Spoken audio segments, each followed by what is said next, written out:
Bienvenidos, queridos y apreciados estudiantes, a esta sesión número 8 de producción audiovisual.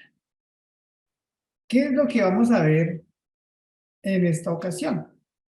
Vamos a contemplar una serie de elementos que son vitales para el desarrollo de un audiovisual, como es la narrativa. Pero antes de entrar en materia, hagamos un pequeño recorderis con respecto a lo que se observó en la sesión pasada.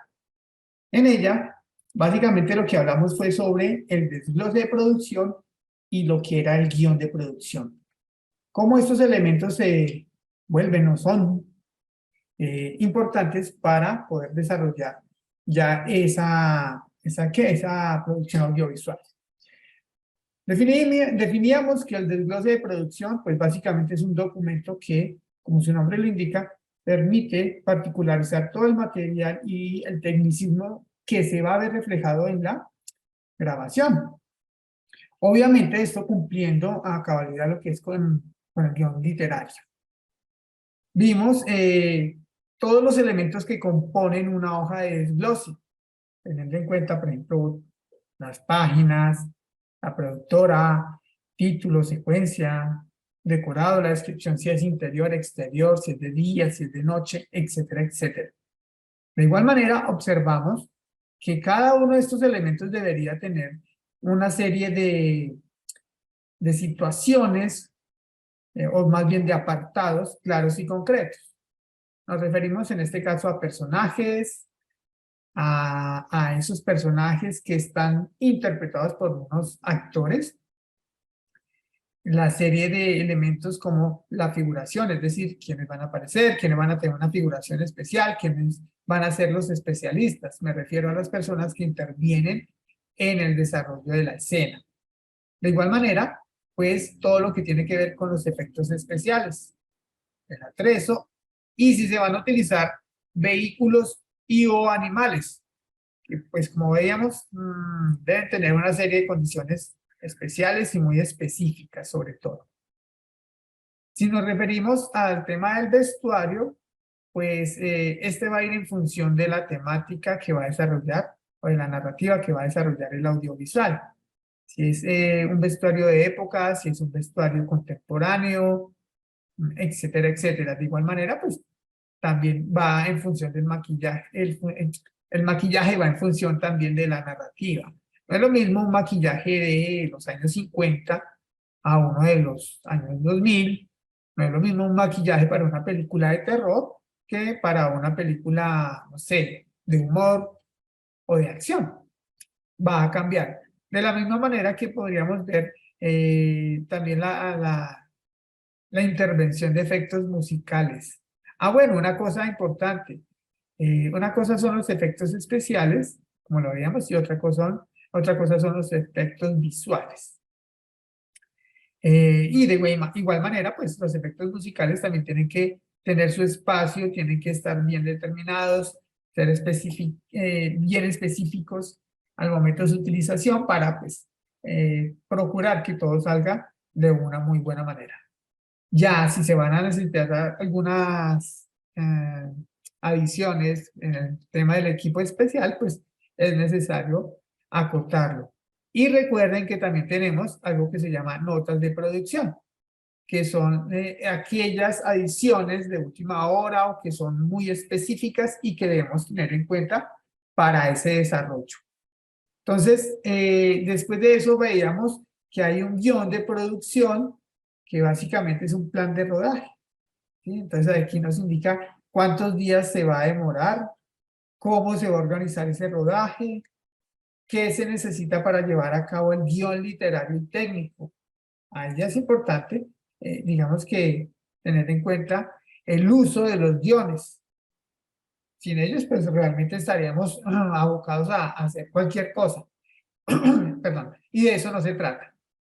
Entonces, tiene que haber un guión literario, un guión técnico, un guión gráfico y un desglose de producción, al igual que un guión de producción. Ese guión de producción me va a permitir a mí saber qué elementos, digamos que a nivel de secuencia he desarrollado, cuáles he desarrollado, cuáles no, cuáles son exteriores, cuáles son interiores, Y veíamos también que hay una serie de diseños de plan de rodaje que van a variar. Todo depende si es solamente desde el punto de vista de el rodaje por días o si es el plan de rodaje organizado por planos, etcétera, etcétera, etcétera. Eso es ya, digamos, que a gusto del consumidor, pero recuerden, siempre teniendo en cuenta que todos deben hablar el mismo idioma. Es decir, todos los que están inmiscuidos en la producción de ese audiovisual deben estar hablando en sintonía. Si no, pues va a ser desafortunadamente una perdera de tiempo. Y por último, hablamos de lo que es el diseño de arte, que es esa persona, el director, quien se encarga de diseñar, producir y dirigir de una manera estética la producción, ya sea en cine o en televisión. Este profesional pues puede interpretar perfectamente el guión. Por eso les digo que es fundamental que haya un lenguaje común, un lenguaje entendible, claro, concreto. Si bien, como dice allí, ese director de arte puede interpretar los guiones, pues la idea es que no sea complejo, ¿cierto? ¿Para qué? Para que él ya después de haber analizado y visto y también interpretado este guión, pues lo pueda llevar a plasmarlo, creando pues esa serie de ambientes, universos visuales, que tienen unos recursos, que tienen unos elementos de estilo muy claros y muy concretos. ¿Listo? Bueno, entonces esto en cuanto al recorderis que nosotros habíamos desarrollado en la clase pasada. Claudia, bienvenida. Chévere que estés por acá. Bueno, ahora bien, recursos narrativos. La narración es supremamente importante para el desarrollo de una historia, ¿cierto? Y los recursos de los cuales nosotros nos agarremos van a ser, digamos que la hoja de ruta que se va a seguir. Todos esos elementos que vamos a empezar a traer y a tener sobre la mesa para poder construir una historia realmente atractiva. Para ello, debemos contar con estos componentes. Primero que todo, habría que anotar que estos recursos narrativos, pues, como su nombre lo indica, son para narrar, ¿cierto? Que de una u otra forma involucren una información que esté tanto para quien está ahí en el televisor, es decir, a la audiencia, como aquel que está desarrollando la historia. Entonces, de una u otra manera, si nosotros tenemos buen criterio para utilizar estos recursos, muy seguramente vamos a tener una muy buena recepción por parte del espectador. Para llegar a ello, es supremamente importante captar a la audiencia, cautivarla. Muchas veces uno está haciendo zapping o canaleando y llega a un momento donde se puede detener en cualquiera de los canales, de las opciones que hay para ver en televisión. Y lo hace o porque hay algo desde el punto de vista musical que le llamó la atención, desde la parte visual, un momento de suspenso o una cara bonita, ¿cierto? O un momento de acción. Entonces, automáticamente captamos a ese espectador. Y lo importante, digamos que de captar el interés, es que lo podamos mantener. Que ese interés sea genuino, que ese interés sea realmente contundente para poder llegar a contemplar algo mucho más de lo que vemos allí. Entonces, si yo tengo una buena historia, y tengo unos buenos recursos desde el punto de vista narrativo, claro que también desde el punto de vista de producción, ¿no? Porque yo puedo tener una gran historia, pero si no tengo un buen intérprete, llámese actor, o una fotografía deficiente, o una calidad de imagen deficiente, pues muy probablemente, por más chévere que se plantee esa narrativa, pues el espectador no va a mantener ese interés, ¿cierto? Y después de ello, después de que ya lo captamos, después de que lo enamoramos, después de que logramos que esa audiencia siga allí, lo importante va a ser también llegar a esto, a la sorpresa. Y que esa sorpresa se pueda, digamos que, mantener en sintonía con lo que hemos venido desarrollando desde el punto de vista del interés. Es decir, conseguirlo, mantenerlo y que sea una sorpresa para este espectador. Se puede dar durante la historia o al final de la historia. Eso es indiferente, pero siempre y cuando haya algo que nos llame la atención. A continuación vamos a ver un ejemplo con respecto a esto de conseguir el interés, mantener el interés y después sorprender. De acuerdo a lo que acabamos de observar, pudimos ver que de una u otra manera capta el interés. ¿Por qué? Por lo que se plantea en un principio, ¿cierto? Y es una serie de situaciones, de elementos que nos van a permitir a nosotros tener en cuenta que la manera en que podemos captar esa atención. Una situación muy normal, un niño en una escuela, pero que hay una atracción o que siente una atracción por una persona. En este caso es otro niño. Aquí digamos que se da de una manera mucho más, entre comillas, acelerada, la manera de sorprender, o ese paso de sorprender como recurso narrativo. No hay una fórmula matemática inamovible con respecto a dónde debe ir. Tienen que estar estos pasos y pues lo ideal es, el primero y el segundo deben estar, ¿no? En ese orden, que es conseguir el interés y mantener el interés. Pero eso no quiere decir que el paso de la sorpresa tenga que estar necesariamente al final.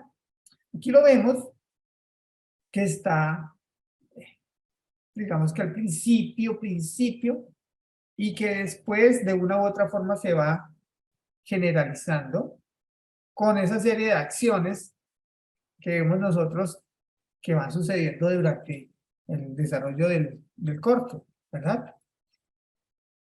Acá se sigue manteniendo el interés porque pues queremos saber cómo es que va a terminar, digamos que ese momento tan incómodo para el chico pelirrojo. Porque pues claro, no es, digamos que cotidiano el tema de ese gusto entre dos personas del mismo sexo. Pero aquí ya vamos un poquitito más de esa relación. Vamos a ver, porque hubiera sido perfectamente también lo mismo si se tratara de una relación heterosexual. ¿Sí? Eso es lo de menos. Claro que va a tener relevancia y demás. Quizás algunas personas puedan tener cierta resistencia al tema, pero si lo pasamos a un corto, digamos que en una relación heterosexual, pues hagan de cuenta que el chico pelinegro pues va a ser una chica y ya, no pasa nada. A lo que voy es que se sigue manteniendo esa narrativa, se sigue manteniendo la sorpresa. Claro, ya en un grado menor, pues por el tema de los géneros, ¿sí? Pero igual, pues vamos a tener la oportunidad de ver toda esa serie de recursos que nos permiten que esto sea interesante, que capte la atención, ¿sí? Acá vemos también que hay un uso metafórico de lo que es el rompimiento. ¿sí? Quizás es muy literal, como lo podemos observar aquí. Y eso es importante, eso enriquece mucho la narrativa. Entonces, no nos vamos a limitar solamente a contar una historia y chao al amigo, no. Echemos mano de figuras literarias, como en este caso la metáfora. Porque ya vimos que cuando sucede esto, pues te rompe el corazón. A ver, y aquí queda este con la mitad y el otro con la mitad. ¿Sí? Ya después hay una nueva sorpresa cuando aparece el chico pelinegro, que entre comillas, como dicen los pelados de hoy, le copió. Y ahí vuelve a tener su corazón completo. Entonces, mire, lo interesante que empieza a ser esa parte metafórica, que va más allá de cualquier otro elemento. Y de eso se trata, que nosotros podamos sacarle partido a cada, como esto es audiovisual, pues es mucho más fácil que si fuera radiofónico. Por ende, pues debemos echar mano de los recursos que tengamos a nuestra disposición, que no necesariamente son solo desde el punto de vista audiovisual. Estamos hablando de recursos narrativos y eso viene o se desprende de la parte literaria. Bueno, entonces, en ese orden de ideas, si ya tenemos una serie de propuestas y de pasos, nos dice a nosotros que definitivamente tenemos que estar muy prestos a llevar estos tres pasos a la realización, que deben estar o que pueden estar durante o al final, o como vimos nosotros en el ejemplo, al principio de la historia. Sin embargo, casi siempre pudimos ofrecer, observar que podría darse durante la historia. Ahora bien,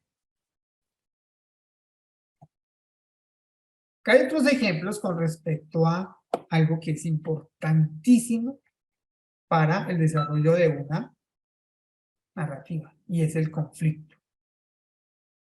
Chicas, chicos, sin conflicto no hay historia.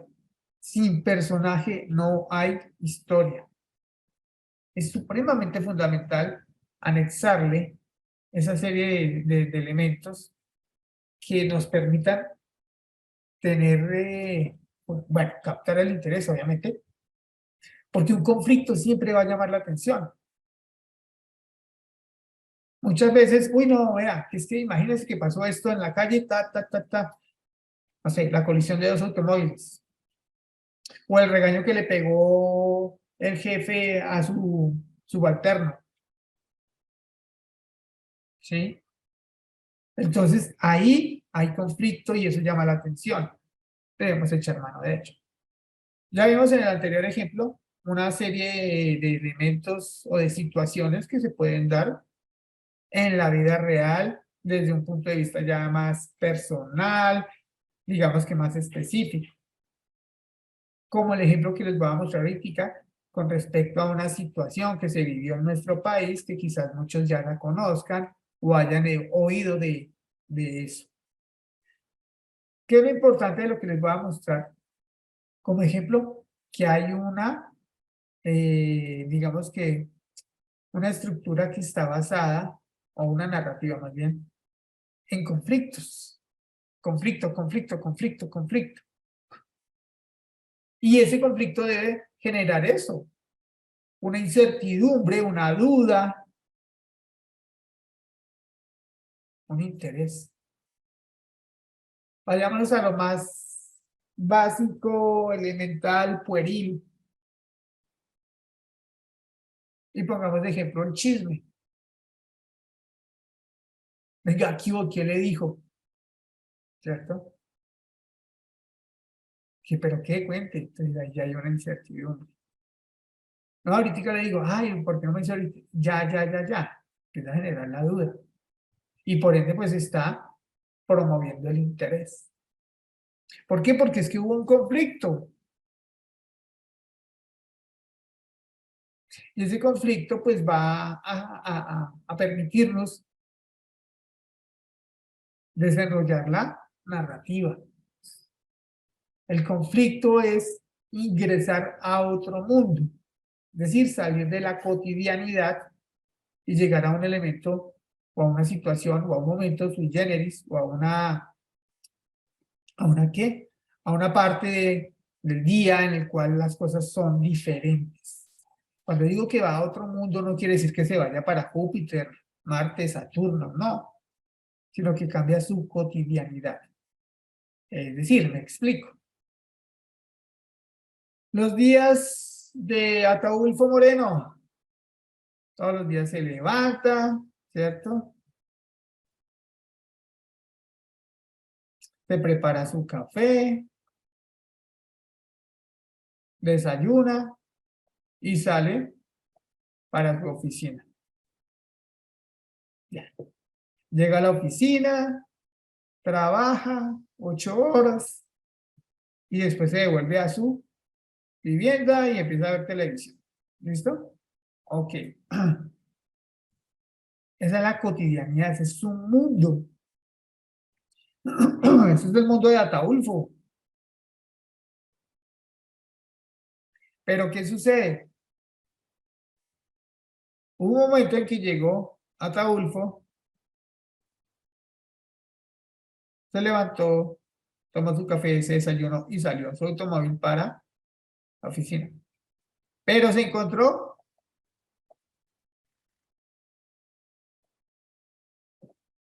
con una estrellada. Colisionó contra otro automóvil. Se baja colérico a alegar, ¿cierto? Y se da cuenta que quien maneja es una chica. No vamos a hacer el cliché que se enamora ni nada de esas vainas, sino es una chica. Él la trata muy mal. Ella se siente atemorizada.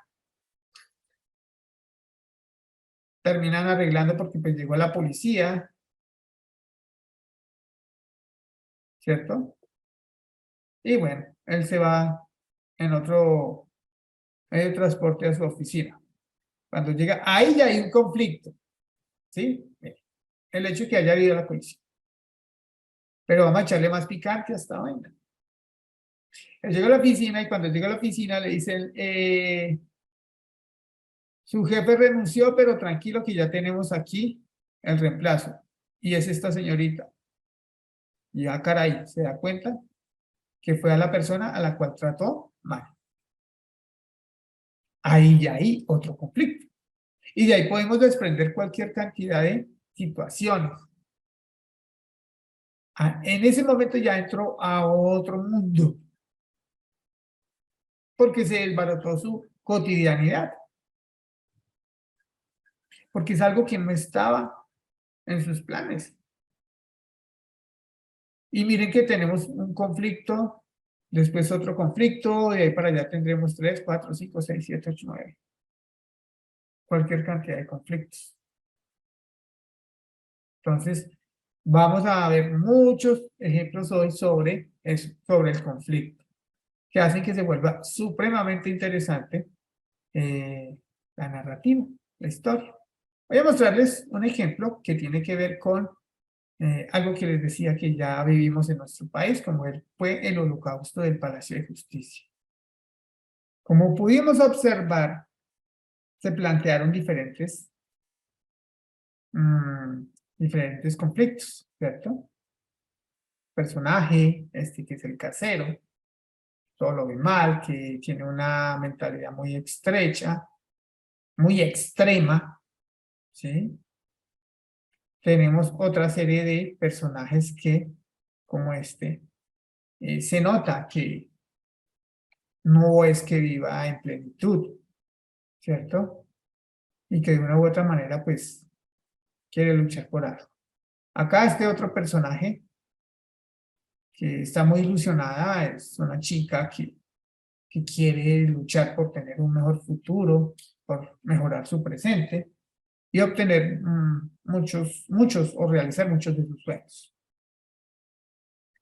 Siguen existiendo conflictos de distinta índole. Miren que hay varios conflictos acá.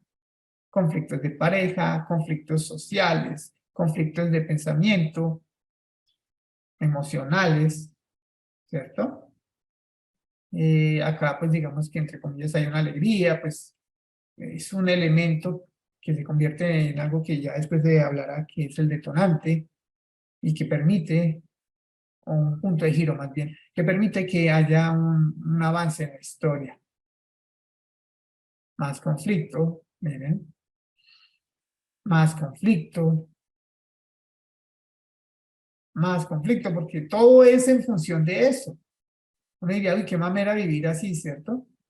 Pero desafortunadamente, pues esa es la realidad.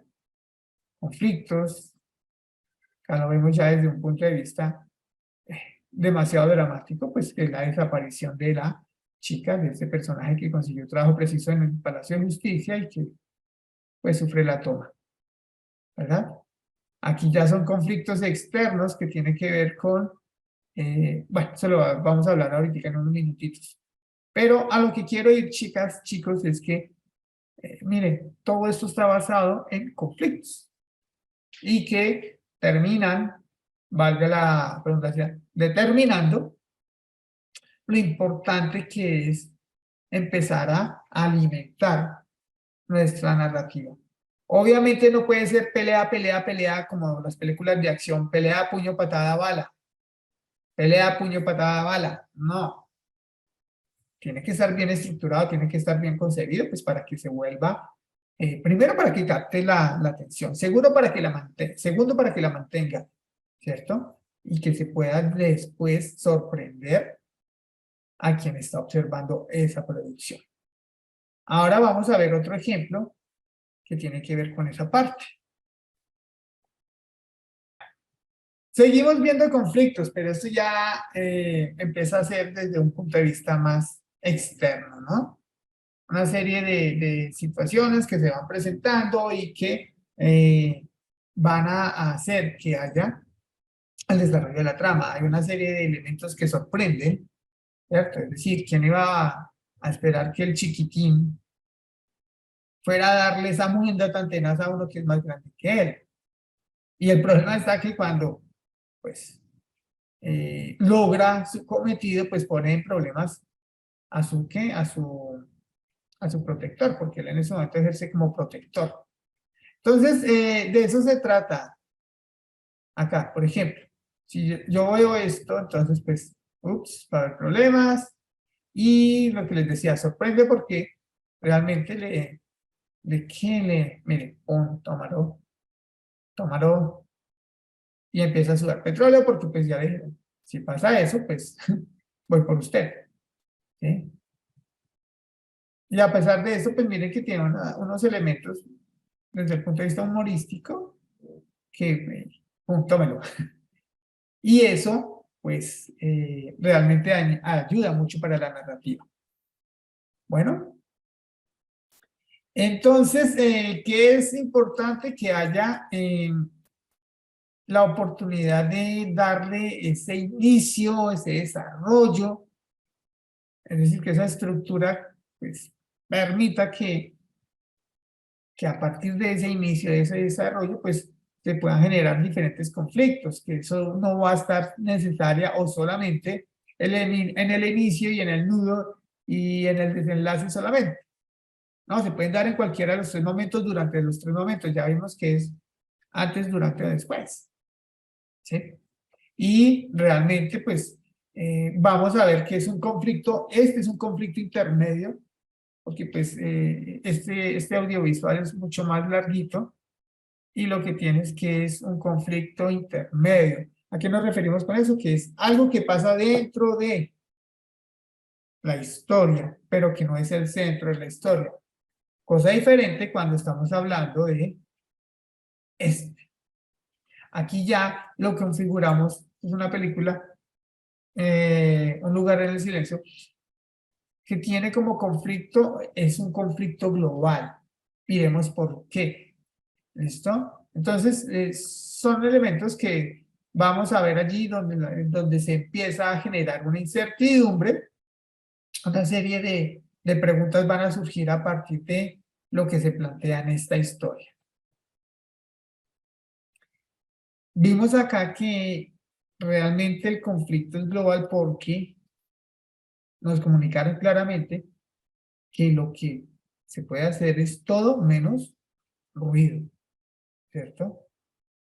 Desafortunadamente, pues el niño se sintió frustrado porque le quitaron el juguete y la chica, pues teniendo un poco, entre comillas, de piedad, ella le devuelve las pilas, sin pensar en una serie de situaciones que se podrían llegar a manejar o que podrían llegar a suceder, ¿cierto? Entonces, por eso, digamos que empezamos a plantear esta serie de preguntas. ¿Por qué no hablan en la historia? Ya sabemos que ese conflicto está causando una incertidumbre. ¿Por qué no hablan en la historia? Pues, caray, nos dejaron claro que es que si hablan o hacen ruido, chao, la muerte los va a rondar, ¿cierto? En cualquier, eh, en cualquier forma que se pueda llegar a presentar. La pregunta 2, ¿a dónde se dirigen los personajes? Evidentemente quieren huir de ese lugar, porque pues hay peligro. ¿Por qué se asustan con el ruido del juguete? Porque es el factor que hace detonar o que llama la atención de estos seres que con el ruido se alimentan de lo que esté en movimiento. ¿Y qué es lo que mata al niño? Pues una criatura. No sabemos cómo es todavía, ¿cierto? No sabemos cuál es su manera de proceder, perdón, de llegar a ellos, es decir, por dónde está. Solo se sabe que si hay ruido, va a ser letal.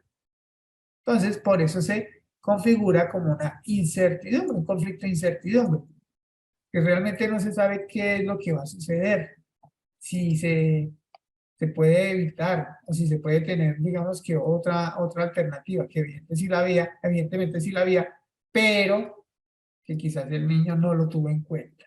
Entonces es un conflicto en el cual se evidencia la incertidumbre. Dentro del conflicto hay dos categorías muy claras y muy claves, que son el conflicto interno y el conflicto que tiene que ver con la parte del conflicto interno y el externo, pero el interno se divide en aquel que se genera con la razón y aquel que se genera desde los sentimientos. El ejemplo que está aquí dibujado tiene que ver con Betty la Fea, en el cual, desde el punto de vista del raciocinio, Armando Mendoza termina enamorándose de la Betty, ¿sí o no? Pero tiene ese conflicto interno, de que, caray, yo la utilicé. Y la utilicé de tal manera que me siento mal, porque yo sabía lo que estaba haciendo. Yo quería que ella rescatara mi empresa. Y empieza a cuestionarse por qué lo hizo, sabiendo que eso no es lo correcto. Entonces, allí hay un raciocinio y está dentro del conflicto interno. Diferente a lo que tiene que ver con el conflicto interno basado en los sentimientos. Acá dice que hay una discordancia, claro, hay un contraste, hay algo poco armónico. En el caso de Breaking Bad, Walter, que es el protagonista, que es el personaje central, que es un químico, que es un personaje que, pues, es un químico, es un profesor de un instituto, y sin embargo se siente frustrado. Pero a pesar de ello sigue con su vida. Tiene un hijo con cierta discapacidad y tiene una esposa hermosa, adorable, condescendiente, una mujer espectacular, que se encuentra en estado de gestación. Este personaje, Walter White, aparte de ser profesor del instituto que les acabo de referenciar, trabaja en un lavadero de automóviles. Eso lo hace por las tardes. Y bueno, pues obviamente ahí van a generarse una serie de conflictos, pues no tanto externos, pero que sí afectan la autoestima de Walter, porque pues algunos de sus alumnos en alguna oportunidad se lo encuentran allá en el lavadero de automóviles. Y obviamente pues causa mofa. Pero pues para él eso es manejable. Pero entonces empieza a tener ese conflicto interno desde la emoción, desde los sentimientos, cuando le dicen, usted tiene cáncer. Le diagnosticaron cáncer de pulmón y está en la fase terminal. Entonces ahí empieza su conflicto interno porque no sabe qué va a pasar con su familia cuando él muera. Y se preocupa por eso. A partir de allí, él empieza a desarrollar ese conflicto interno basado en esos sentimientos que tiene hacia su familia. Entonces, miren que hay dos elementos, la razón y la emoción, que cada uno a su modo genera conflicto. Obviamente va a ser interno porque es un conflicto interno, porque es lo que vive el personaje y digamos que en cierta manera él tiene el dominio. Me hace acordar de mi abuela que decía, ¿y usted para qué se preocupa? Si tiene un problema y ese problema tiene solución, ¿para qué se preocupa? Y si ese problema no tiene solución, ¿para qué se preocupa? ¿Cierto? Entonces, el tema va a que pues uno lo puede, entre comillas, resolver, pero por naturaleza humana nos volvemos un 8, un costal de anzuelos. Lo enredamos todo a punta de sentimientos y razón. Bueno, esto desde el punto de vista del conflicto interno. Pero si hablamos del conflicto externo, estaríamos observando esa serie de situaciones que no son de dominio del personaje, ¿cierto? En el caso de App, el señor Fredricksen se ve obligado a desplazar su casa del lugar original, porque lo iban a sacar de allí, ¿cierto? Ese es un conflicto externo. ¿Qué hago? ¿Qué hago? ¿Qué hago? Y él pensaba, ¿qué hago? ¿Qué hago? Yo no voy a permitir que pues, destruyan mi casa, porque es mi casa. Adicional a eso aparece aquí, se me olvida el nombre de este chinito. Ay, bueno, no lo tengo presente. Ya les diré. Y empieza a ser más cansado que una papaya de llavero, ¿no? Empieza ahí con el tiqui, tiqui, tiqui, tiqui, tiqui. Otro conflicto externo. En el caso de Betty la Fea, pues toda esa serie de encuentros, altercados, conflictos como tal, que tiene con el entorno, con los otros personajes, con algunas situaciones, etcétera, etcétera, etcétera. Entonces, ahí es todo lo contrario del conflicto interno. Acá en el externo, él no puede hacer absolutamente nada, no lo puede controlar. El personaje se ve atado, ¿sí? Se ve totalmente atado y no tiene dominio sobre esa parte del entorno, por ejemplo. Ahí no puede hacer absolutamente nada. Entonces, esa es la diferencia entre un conflicto y el otro. El interno no tiene problema el personaje en manejarlo. El externo ya se sale de su dominio. Ahora bien,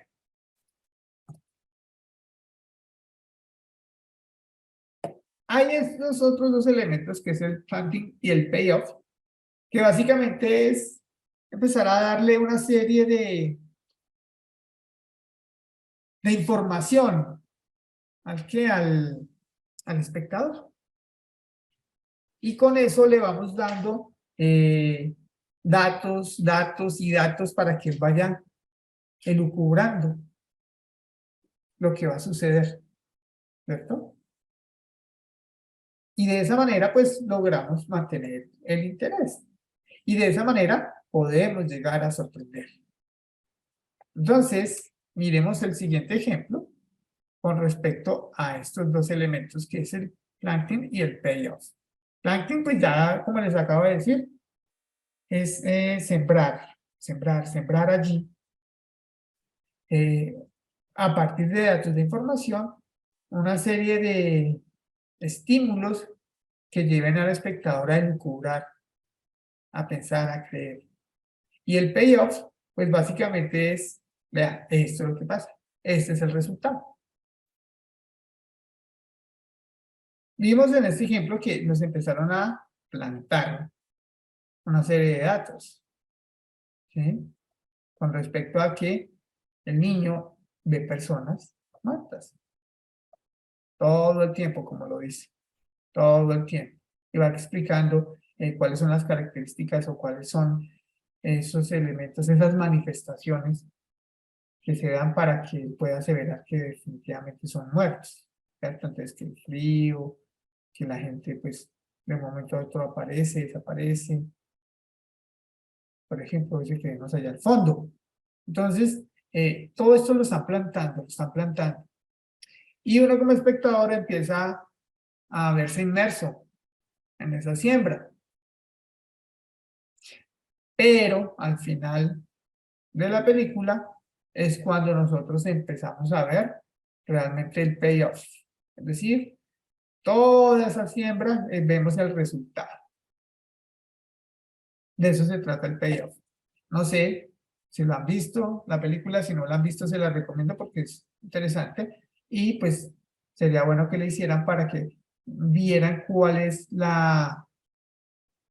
el resultado que se va a obtener al final respecto a estos dos elementos que tienen que ver con el planting y el payoff. Bueno, entonces, miren que son elementos que nos van a servir a nosotros para empezar a alimentar la narrativa. Recuerden que estamos hablando de recursos narrativos, entonces este es otro que podemos observar para lo que se viene con respecto a la ironía dramática. Esa ironía dramática, como su nombre lo indica, es la manera en que se manifiesta algo que solo va a saber el espectador, más no el personaje. Ahí el personaje, digamos que cree una cosa, aunque el espectador ya sabe de qué se trata, ¿cierto? Básicamente es darle toda la carga, ¿cierto? Dramática, y que la conozca el espectador, mientras vemos que el personaje no tiene ni idea. A veces ocurre que hay gente que le habla a los personajes y le dice, no, es que es bien bruto, ahí está, ahí se ve. Es muy fácil para nosotros porque estamos viendo todo el contexto, pero digamos que esa es la idea, que el espectador se vincule de tal forma que crea que debería el personaje observar lo mismo que él. Eso es como, qué sé yo, por ejemplo, un partido de fútbol que uno dice, qué bruto, no hizo ese gol. Una cosa es estar afuera y otra cosa es estar allá adentro, en los zapatos de ese futbolista. ¿Sí? Lo mismo sucede acá. Por eso se llama ironía dramática. ¿Listo? Y obviamente ya cuando pues vemos la revelación, pues puede que nos sorprenda, o por el contrario, puede que sea algo normal para el espectador, entre comillas, pero que sí sorprenda al personaje. Entonces, observemos este ejemplo con respecto a lo que acabamos de determinar. Ok, entonces vemos exactamente lo que a lo que nos referíamos cuando hablamos de la ironía dramática, en el sentido en que nosotros sabemos qué es lo que va a suceder, qué es lo que está sucediendo.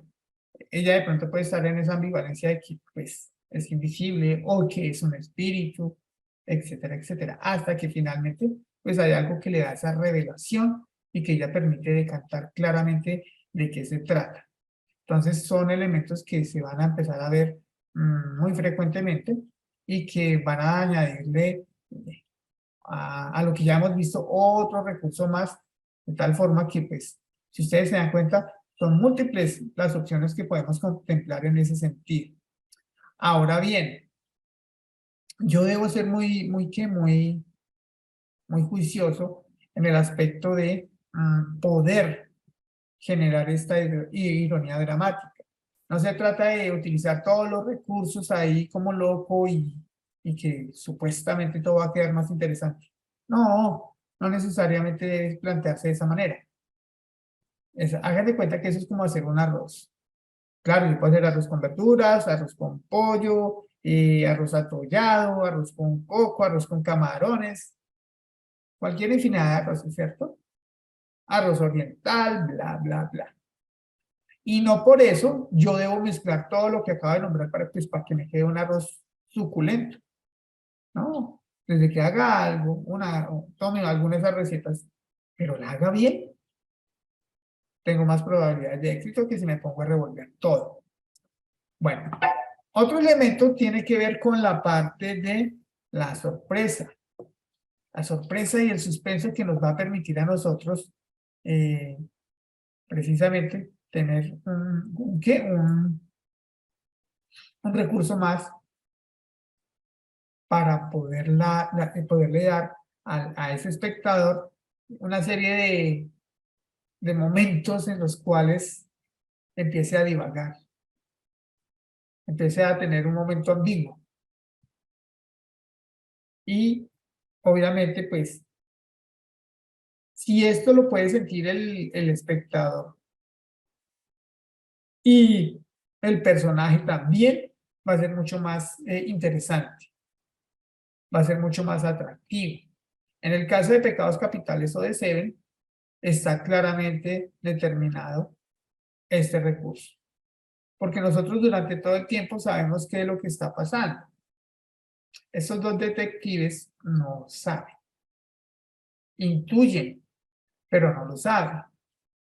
Y hay una serie de tramas allí que lo vuelve más atractivo. Entonces, al final vamos a ver que hay una sorpresa.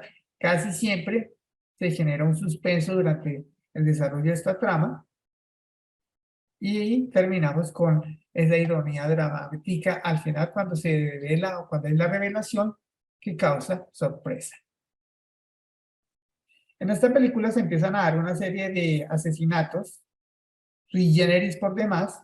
Entonces, este personaje que es el detective veterano, como les decía, ya está a punto de retirarse, debe aplazar su retiro para tratar de solucionar este insuceso que se le presentó. Es un caso que definitivamente pues se sale de lo normal y requiere la experiencia de él. Igual, pues mientras tanto va entrenando a su aprendiz, ¿cierto? A su reemplazo sobre todo, con el desarrollo de una serie de hipótesis que puedan dar con el paradero del asesino. El tema es que, por eso se llama Seven o 7 pecados capitales, los asesinatos van en función de eso, de cada uno de los pecados capitales. Ahí los van enumerando y ellos de a poco van, digamos que, decantando y esclareciendo el por qué mueren diferentes personas en circunstancias muy concretas. Ya lo último, finalizando en el audiovisual, en la película como tal, pues llegamos a lo que es la sorpresa. No les cuento como para no hacerles spoiler y si quieren puedan disfrutar. Entonces acá ya podemos observar que se da lo que les decía, el tema de la sorpresa, ¿sí? Es claro que es un recurso muy efectivo, que es una manera de empezar a generar ese interés que nosotros nos planteamos en el principio de la sesión. El Deus Ex Machina básicamente se trata de un mal final. Muchas veces nos habrá sucedido que vemos un final que lamentablemente no es el que nosotros esperábamos, ¿sí?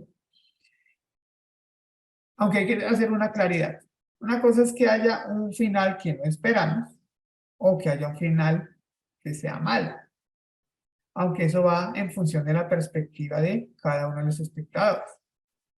Por ejemplo, cuando vimos que Avengers, que tiene que ver ¿qué? Con el juego final, el Endgame, allí hay una propuesta para terminar con lo que es ese largometraje.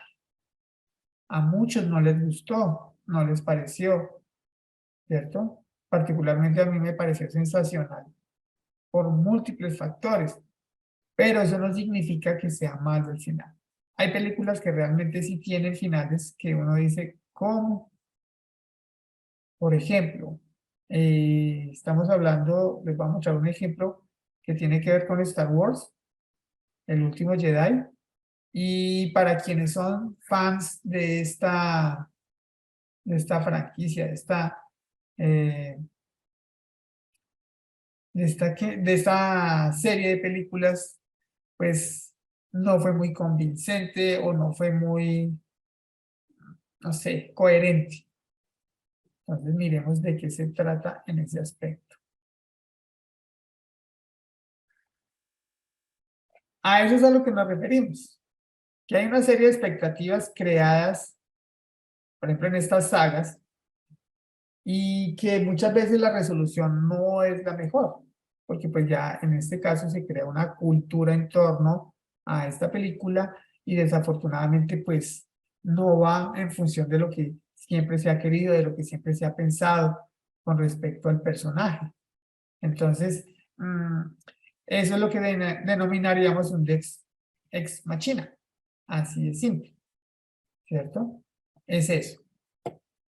Ahora bien, ya para finalizar, pues lo que nosotros tenemos que tener en cuenta es algo fundamental que son los recursos narrativos lingüísticos, estilísticos y los propiamente dichos. Si ustedes se dieron cuenta, tuvimos los tres desde diferentes puntos de vista, unos recursos lingüísticos que estaban dados desde un punto de vista ya, por ejemplo, metafórico, como pudimos observar en el cortometraje, estilísticos desde el punto de vista ya de esos estilos que se empiezan a ver, por ejemplo, en los thrillers de suspenso, y los que ya habíamos contemplado en un inicio que tenían que ver con la parte de la propuesta con respecto a mantener ese interés, ¿cierto? Todo lo que tenía que o estaba involucrando temas de la ironía dramática, del planting, del payoff, de los conflictos que definitivamente ya sabemos que no pueden faltar, sea interno o externo, todo aquello que tiene que ver con la incertidumbre, con la duda, que son situaciones que van a alimentar definitivamente sí o sí ese drama o esa narrativa. ¿Ok? Eso es fundamental para el desarrollo de un audiovisual, recurrir a estos recursos narrativos porque nos van a dar muchas alternativas de acuerdo a los ejemplos que hemos visto que creo que han sido claros. Ok, entonces esto ha sido todo por el día de hoy. Recuerden desarrollar el quiz, el cuestionario, perdón, el cuestionario número 2 que ya está disponible en la plataforma. Recuerden que deben cumplir con los tiempos estipulados allí para evitar a futuro posibles situaciones que pues vayan en contra de su buena calificación. Por ahora no es más, les deseo un resto de día excelente y que tengan una feliz semana.